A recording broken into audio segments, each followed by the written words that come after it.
Math 2B Chapter 6. Hi guys, we are Group 6 from Professor Mosh's Math 2B class. In this video, we are going to talk about Chapter 6, Geometry of Linear Algebra in 2-dimension and 3-dimension. This video is going to be divided into 7 sections.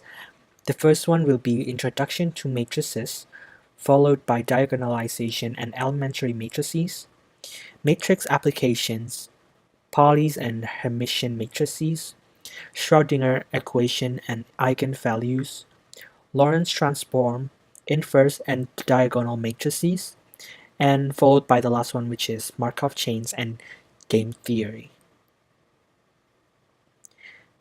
Because Math 2B is going to be dealing with a lot of linear algebra and therefore matrices, as an intro to this video, it is only natural that we ask this question: what are matrices? So, what are matrices? The definition of a matrix is it is an operator which transforms a vector into one set of base from another one. So a matrix transforms a vector in one set of bases to the same vector in another set of bases. In order to understand this concept more clearly, let's look at this problem. In this problem, we are presented with two types of bases. One resembling that of standard bases, which is the horizontal lines and the vertical lines, and the other base shares the horizontal base with the first one, but having a slightly tilted vertical base. The idea is there is a certain group of equation that we can call an operator, which can be operated on any vector defined by the first base in order to find that vector's definition according to the second set of bases. This operator is called a transformation matrix. Now then, how do we do this problem? The very first thing that we need to do is, of course, define the two given vectors using both sets of bases. Let's call the first base b and the second base L, while the red vector 1 and the green vector we call it 2. To be clear, the first base b is the one resembling the standard bases, while L is the one with tilted vertical base. Now, we can see that vector 1 as defined on base b is 3 units to the left and 7 units down. So we can write the vector as -3, -7. So b1 equals to -3, -7. Vector 1 as defined by base L is 4 units to the left. We can see this by following the grid from which the vector originated and count how many grids it passes to get to its head. And also it is 7 units down, so we can write it as L1 equals to -4, -7. Let's do the same thing for B2 and L2. We see that B2 is 2 units to the left and 7 units down, while L2 is 3 units to the left and also 7 units down. So we can rewrite B2 as -2, -7, while L2 equals to -3, -7. Now that we defined the vectors using the corresponding bases, we can start looking at the relationship between the two grids. If we look for a transformation matrix that can change vectors from base B to L, then it means we are looking for a matrix ABCD, which when we operate it on -3, -7 equals to -4 and -7. And when we operate it on -2, -7, we will get -3, -7. From there, knowing that multiplication of two matrices is summation of row of first matrix multiplied by column of second matrix, we get two sets of equation. The first one has something to do with A and B, and the second one has something to do with C and D. We get -3a minus -7b equals to -4, and -3c minus 7d equals to -7, and -a minus 7b equals to -3, and the last one, -2c minus 7d equals to -7. From here, we get A, B, C, D is respectively equal to 1, 1 over 7, 0, and 1. So this is the transformation matrix to get a vector from the definition in base B to its definition in base L. What about if we want to find the matrix of transformation from base L to base B? Of course, the first thing that we need to do is still the same. We need to define the two factors in both bases. Factor B1 will still be -3, -7, because it goes 3 units to the left and 7 units vertically down, while B2 will be -2, -7, L1 will be -4, -7, and L2 will be -3, -7. However, now, since we are looking for transformation matrix from base L to base B, we let our hypothetical matrix of A, B, C, D operate on the vectors defined using the base L, and let them equal to base B. We again end up with two sets of equation, one system equation involving A and B, and the other one involving C and D. We have -4A minus 7B equals to -3. -4c minus 7d equals to -7. -3a minus 7b equals to -2. And -3c minus 7d equals to -7. After some basic algebra, we get a, b, c, d are respectively equal to 1, -1 over 7, 0, and 1. Now let's move on to some basic properties of matrices. If each element of a matrix can be denoted as Aij, then element of transposed matrix can be denoted as Aji, meaning that the element on the first row, second column of the first matrix will become element in the second row, first column in the transposed matrix, and element in the third row, fourth column will become element in the third column, fourth row, etc. and etc. And this transpose matrix can be denoted as m to the power of t if the basic matrix was m. Inverse of matrix, when multiplied to its original matrix, will produce identity matrix.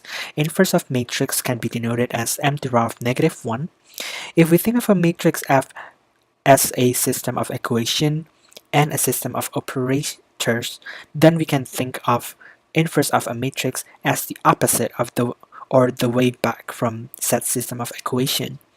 Now let's look at an example problem to find transpose, inverse, and multiplication of a matrix and its inverse. So here we have m1 equals to 1, 2, 4, 3. If we want to find its transpose, Aij equals to 1, 2, 4, 3. So Aji, we switch the first column, second row to become first row, second column. So we move 4 and 2, and because 1 and 3 are respectively A11 and A22, they do not change their places. Then we have transpose matrix MT equals to 1, 4, 2, 3. In order to find inverse of a 2 by 2 matrix, what we do is we exchange the main diagonal, meaning in 2 by 2 matrix, meaning the first row, first column, and second row, second column, we interchange those elements and then multiply the rest of the matrix by -1. After that, we divide the entire matrix by the determinant of the previous matrix, and we get ourselves an inverse of a matrix.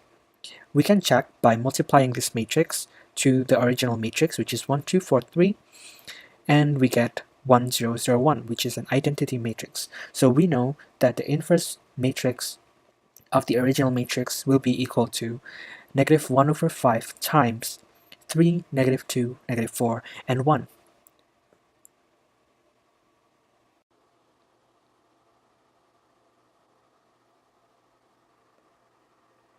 We can take an example from the transformation matrix that we just did. If we call transformation matrix from B to L as matrix M, then transformation matrix from base L to B, which is the opposite of the first system of operator, is the inverse matrix of M. In fact, when we multiply the first matrix with the second matrix,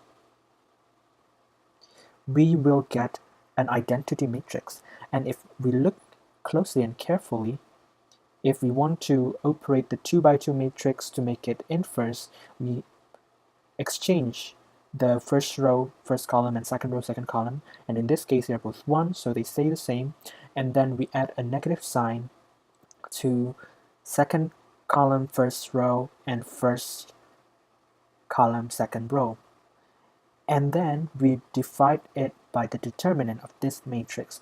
And this matrix just happened to have determinant of 1.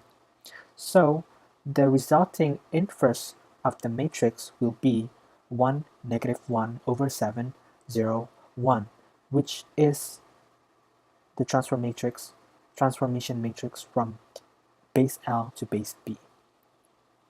Moving on to the next section, we are going to talk about eigenvalues and eigenvectors. For every n by n dimension matrices, there are vectors of n bases. It can be bases x, y, z, t, etc. and etc., which when the matrix is operated on that vector will result in the same vector multiplied by a constant. Such vectors are called eigenvectors, and the constant that come with them are called eigenvalues. Let's look at an example. We are going to take the example of the matrix that we just did in the previous question as our example in this problem. So let's say we have the matrix 1, 2, 4, 3. We want to let M, which is the matrix 1, 2, 4, 3 itself, times x equals to lambda, which is the eigenvalue, times x. And in this case, x is the eigenvectors. So we can let lambda, which is a constant, equals to lambda times identity matrix. And when you multiply that by x, it's the same thing as multiplying a constant lambda to x. So after we change lambda into lambda identity, we can move the entire thing, lambda identity times x, to the other side of the equation, and we get mx minus lambda identity, or identity lambda x. Because substitution apply in matrices, we can rewrite this as m minus I lambda, and the entire thing times x equals to 0. Since we know that x is not necessarily always 0, we know that m minus I lambda has to equal to 0, which means their determinant will equal to 0. And because I lambda equals to lambda 0, 0 lambda, m minus I lambda will equal to 1 minus lambda, 2, 4, 3 minus lambda, and the determinant of that equals to 0.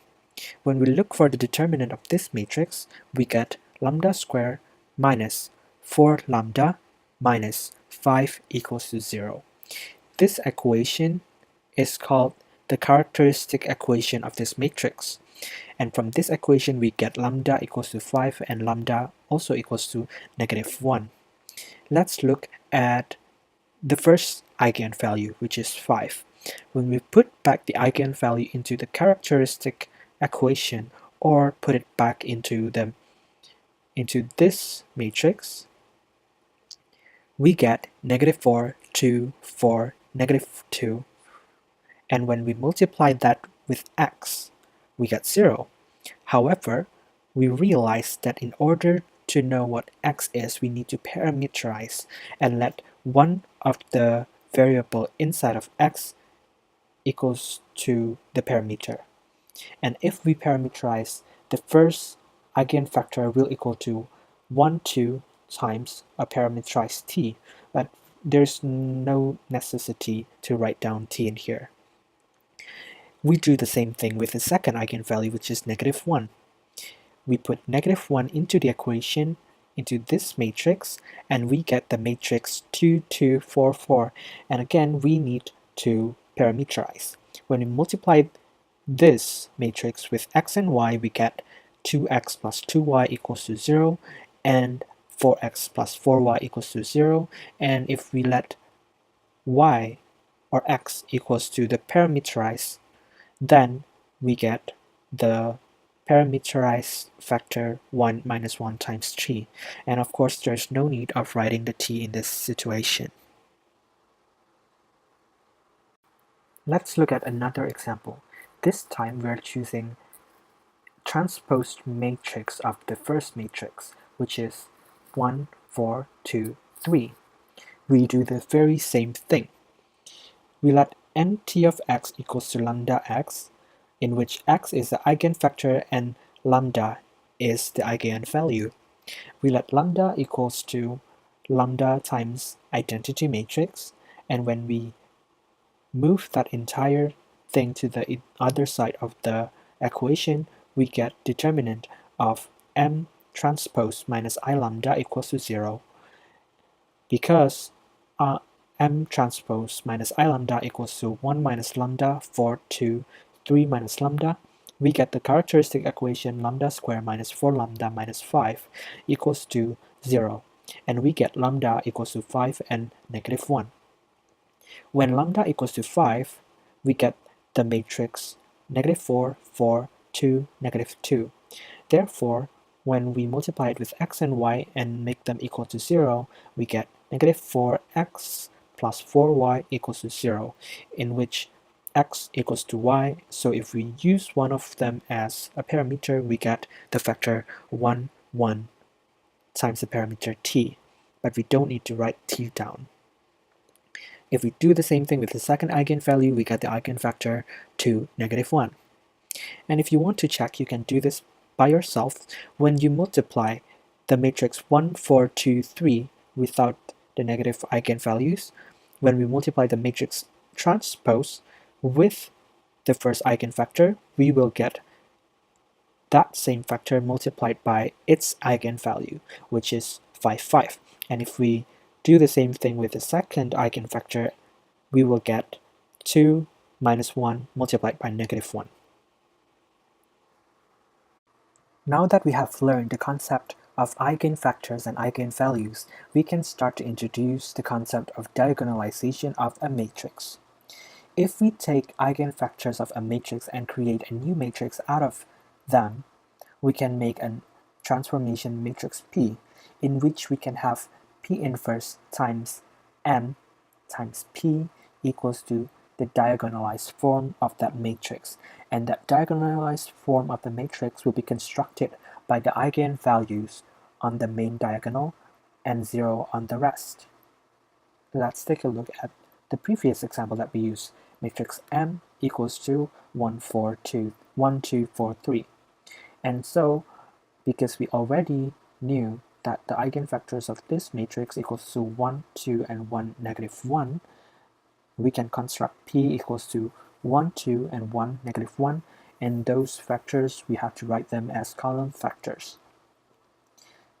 Then, we can find P inverse, and P inverse, as I said before, we can switch the main diagonal, which makes it negative 1 in the first row, first column, and 1 in the second row, second column, and then multiply the rest by a negative 1, which makes it negative 1, negative 1, negative 2, 1, and multiply the entire thing by 1 over the determinant.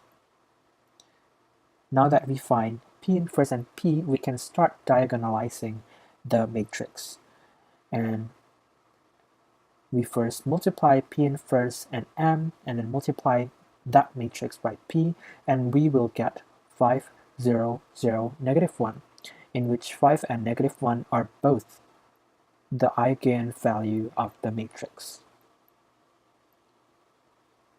However, we have to note that in the diagonalization theorem, in order for a matrix to be able to be diagonalized, n by n matrix is diagonalizable if and only if it has n linearly independent eigenfactors. In fact, if the matrix A equals to P times D times P inverse, with D as the diagonalized matrix, if and only if the columns of P are linearly independent eigenvectors of A. In this case, the diagonal entries of D are eigenvalues of A that correspond respectively to the eigenvectors in P. An n by n matrix with n distinct eigenvalues is diagonalizable. Elementary matrix. An elementary matrix is an n by n matrix which can be obtained from performing single elementary row transformation to the identity matrix to make a certain matrix. If you think of a matrix as a set of operations, then we can break down that set of operations, which may be quite complicated, into simpler yet numerous elementary operations. We can transform an identity matrix into a matrix by multiplying set matrix to identity matrix, or we can also do that by multiplying in a specific order the elementary matrices that makes up that matrix to the identity matrix. There are essentially two types of elementary matrices: a row multiplication elementary matrix, with which we can multiply one row of identity matrix by a non-zero number. These elementary matrix is 100k or k001, depending on which row you want to multiply with k. Another essential elementary matrix is the row multiplication addition matrix, with which we multiply one row with a number k and add the multiplied row to a target row. After this operation, only the target row is changed. The elementary matrix for this is 1k001, where the first row will end up being the target row, and 10k1, where the second row will become the target row. Now let's look at an example. The matrix that we previously used, 1, 2, 4, 3, we can do a step-by-step row-reduced echelon form to try and change this matrix into an identity matrix. The first thing that we can do is multiply row 1 by -4 and add it to row 2, resulting in the matrix 1, 2, 0, -5. The second thing that we can do is divide the second row by -5, resulting in the matrix 1, 2, 0, 1. And last, we can multiply row 2 by -2 and add it to row 1. Now, if these are the steps that we take to transform the matrix M into identity matrix, then we need to take the opposite steps in order to transform the matrix I into matrix M. If we subtracted 4 R1 from R2 to get matrix M closer to become identity matrix, then we need to add 4 of R1 to R2 to get the matrix to become matrix M. And this step corresponds to the elementary matrix 1, which is 1, 0, 4, 1. And since we did this operation first in the attempt to transform to identity, we must do the reverse last in the attempt to build matrix M from identity. If we divided the second row by -5 to change the identity matrix, then we need to multiply the second row by -5 in order to do the opposite. And that corresponds to the elementary matrix 2, which is 1, 0, 0, -5. This is elementary matrix 2. Since we did the division second in order to change the matrix into identity matrix, when we try to do the opposite, we do it second from the last. We do the reverse second from the last. Essentially, we do the elementary matrix second from the last. If we subtracted 2R2 from R1 last to change to identity matrix, then we need to add 2 of the second row to the first row in order to do the opposite. And that corresponds to the elementary matrix 3, which is 1, 2, 0, 1. Since we did the subtraction of 2 of R2 last in order to change the matrix to identity, now we do the addition operation first in order to do the opposite. Since we always multiply elementary matrix on the left side of its target matrix, when we are building matrix M, we multiply elementary matrix 3 to I, then multiply elementary matrix 2 to those, and last multiply elementary matrix 1 to that matrix. Hence, we get elementary elementary matrix 1 times elementary matrix 2 times elementary matrix 3 equals to M. To conclude, if an elementary row operation is performed on a matrix, the product will be the same as doing an operation that the elementary matrix corresponds to that matrix. Every elementary matrix has an inverse, and its inverse is also an elementary matrix.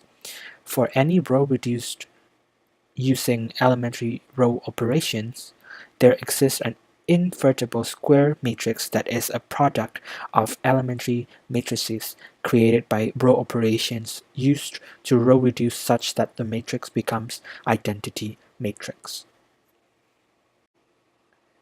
Matrix application. There are numerous applications for matrices, both in mathematics and other sciences. Some of them merely take advantage of the compact representation of a set of numbers in a matrix. Linear algebra is study of hyperplanes, n-dimension planes. We can't draw planes in higher dimensions to find intersection of them, but we can use matrix notation to find out the relation among them. In other subjects, some simple matrix application are network or traffic flow analysis, electrical circuits, chemical equation, economic models for exchange of goods.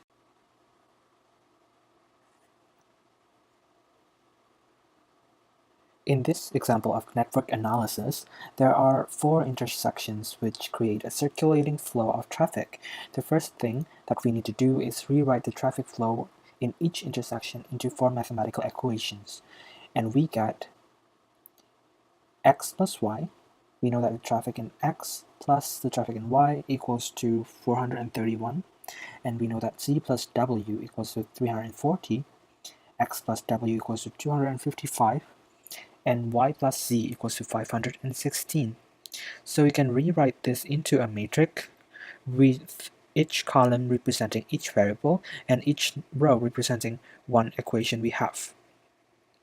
And we get the matrix 1 1 0 0 4 3 1, 1 0 0 0 1 255, 0 0 1 1 340, and 0 1 1 0 516. Here this row represents x, this row y, this row z, and this row represents w. This row represents the constants. After that, we can do row reduced echelon form, and we get x plus w equals to 255, y minus w equals to 176, and z plus w equals to 340. If we take a construction limit on labor as Sappho Interchange Road, or W to be 100 vehicle per hour, then the values of x, y, and z will be known. We can just substitute in 100 and we get x equals to 155 vph, y equals to 276, and z equals to 240 vehicles per hour. Moving on to the next example. In circuit analysis, in electrical circuits, we can use matrices such in the following example. A tutorial on how mathematics, matrices in particular, are applied to model electric circuits. There are 2 closed loops in the above circuit. Loop 1 with E1, R1, and R3, and loop 2 with E2, R2, and R3. E1 and E2 are sources of voltages. R1, R2, and R3 are resistors. I1 is the current flowing across R1 and I2 is the current flowing across R2. We now apply Kirchhoff's law to each loop. We get E1 equals to R1 I1 plus R3 times I1 minus I2. And E2 equals to R2 I2 plus R3 times I2 minus I1. We then can make this system of equation into a matrix and do row reduced echelon form to find the value of each variable. In chemistry, we can take this chemical equation of single replacement reaction as an example.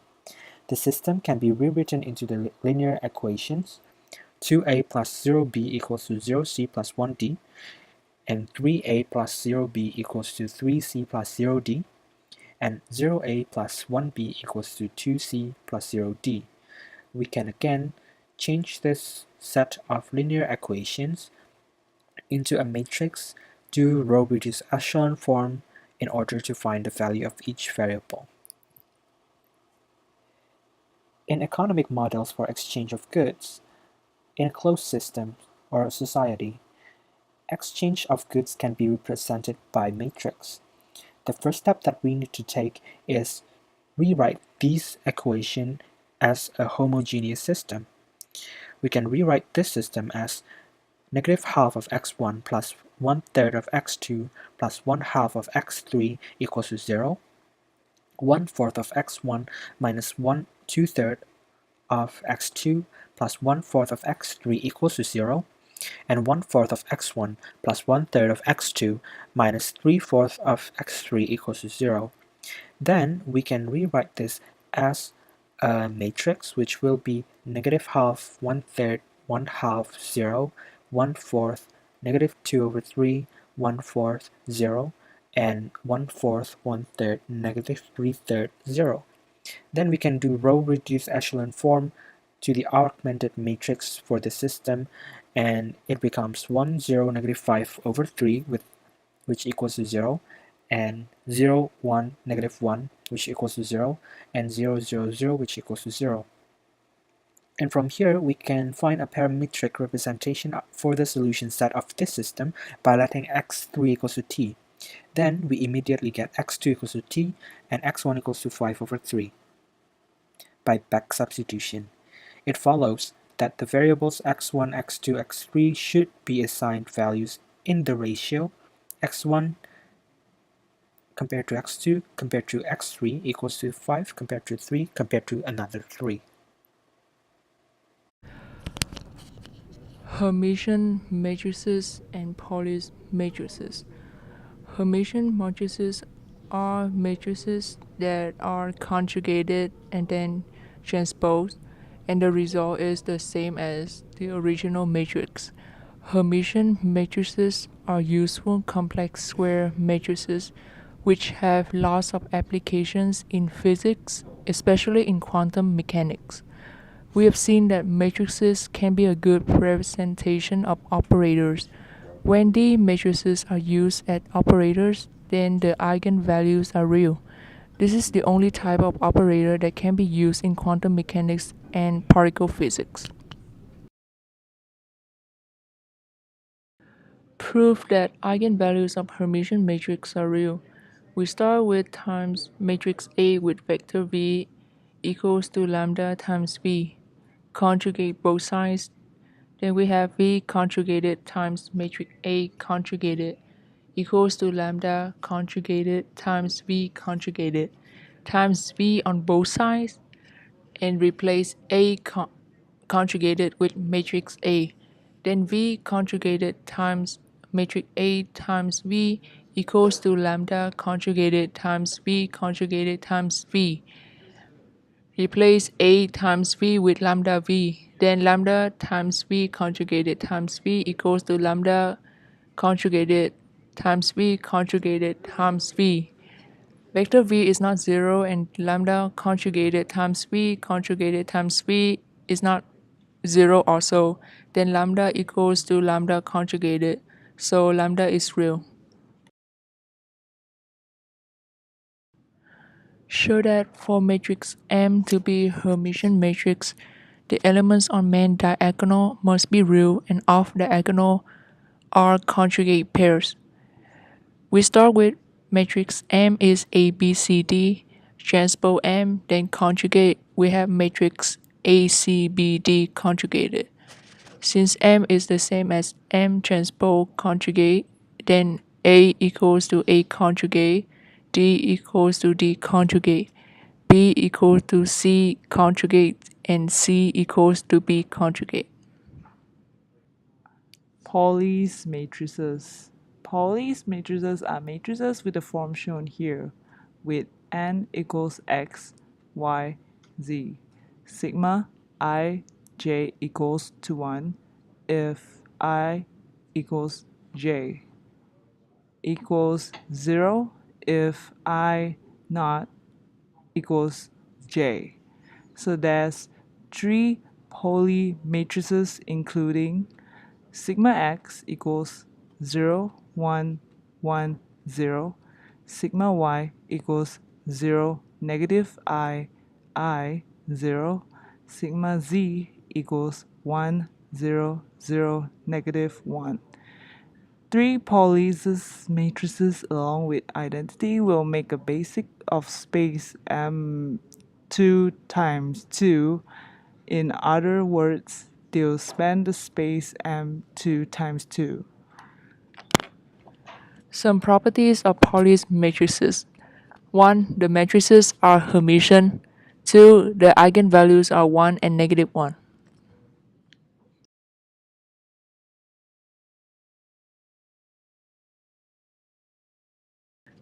This slide shows the proof for Pauli matrices are Hermitian matrices and eigenvalues of Pauli matrices are 1 and negative 1. This slide is about quantum mechanics in 2 dimensions. Newtonian physics use equations like P equals to mv, where P is the momentum, m is the mass, and v is the speed, and E equals to P squared over 2m, with E is the energy, to describe the motion of a particle. Quantum mechanics use equations like P equals to h over lambda. H is the Planck constant and lambda is the wavelength, or P equals to h bar times k, with h bar is the Planck constant over 2 pi and k is the wave number. E equals to h bar times omega, with omega is the angular velocity and E is the energy. And the Schrodinger equations, which is psi xt equals to psi naught times e to the power of I times kx minus omega t. This function is the wave function to describe the particle. The next one is an introduction to Schrodinger's equation.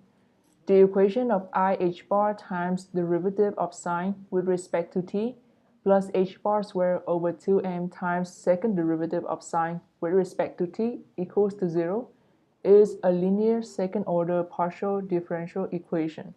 It can be found by first adding I h bar times derivative of sine with respect to t to h bar squared over 2m times second derivative of sine with respect to t. And since the integration of h bar omega minus h bar squared k squared over 2m all times sine conjugated times k e to the power of I times kx minus omega t equals to 0, and h bar omega equals to h bar squared k squared over 2m. Wave function by itself is a complex function which describes the probability amplitude, but the square of it gives the probability density function. The equation shown here gives a time-dependent solution for a free moving particle. A free moving particle is a particle in zero potential field. When adding function v of x, which is potential energy, we have the general form of Schrodinger's equation. It will give us a time-dependent solution for a particle under some influence of potential energy. And when the derivative of sine with respect to t equals to 0, it will give a time-independent solution. This slide is about energy operator. An energy operator, also called Hamiltonian operator, consists of two parts: operator for kinetic energy and operator for potential. In classical mechanics, the energy operator is H equals to P squared over 2m plus Vx, whereas the energy operator in quantum mechanics is negative h bar over 2m times the second derivative with respect to x plus Vx. Energy operator operates on wave function, eigenfunctions sine, that gives a real number as the energy eigenvalue corresponds to the wave function. Energy is a real number since it corresponds to the actual values we get from measurements and wave function is complex. So what are operators? Operators act on a function and change it to a new function. Operators are not commutative. AP is not equals to PA. Some types of differential operators include momentum operator P. Acting on a wave function, sine will give us negative I h bar times the derivative of sine with respect to x equals to P times psi. Besides differential operators, matrices can be represented as operators also. The next one will be Galilean transformation. Ali and Bob are moving with a constant speed along one direction with respect to each other.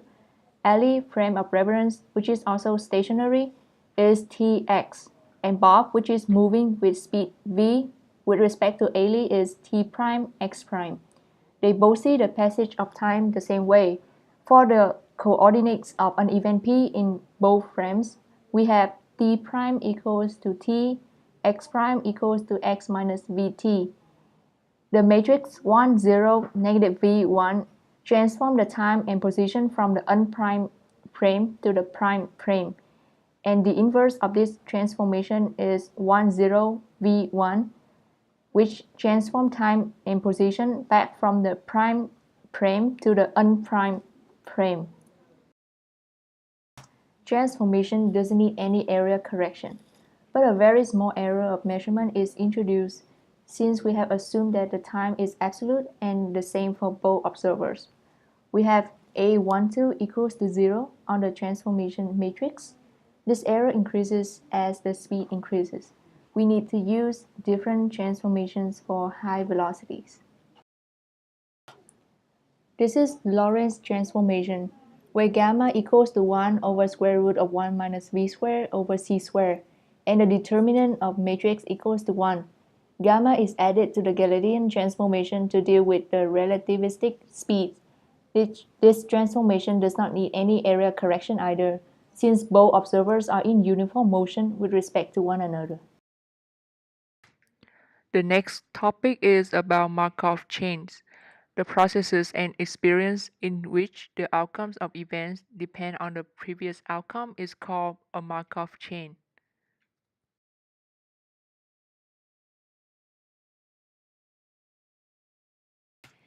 In game theory, the canonical form divides the transition matrix into 4 submatrices as listed below. The matrix F equals to the inverse of In minus B is called the fundamental matrix for the absorbing Markov chain, where In is an identity matrix of the same size as B. The fundamental matrix F helps us determine the average number of games played before absorption. We find the solution matrix without raising the transition matrix to a higher power by F times A. F times A is the same as the matrix we obtain by raising the transition matrix to higher powers.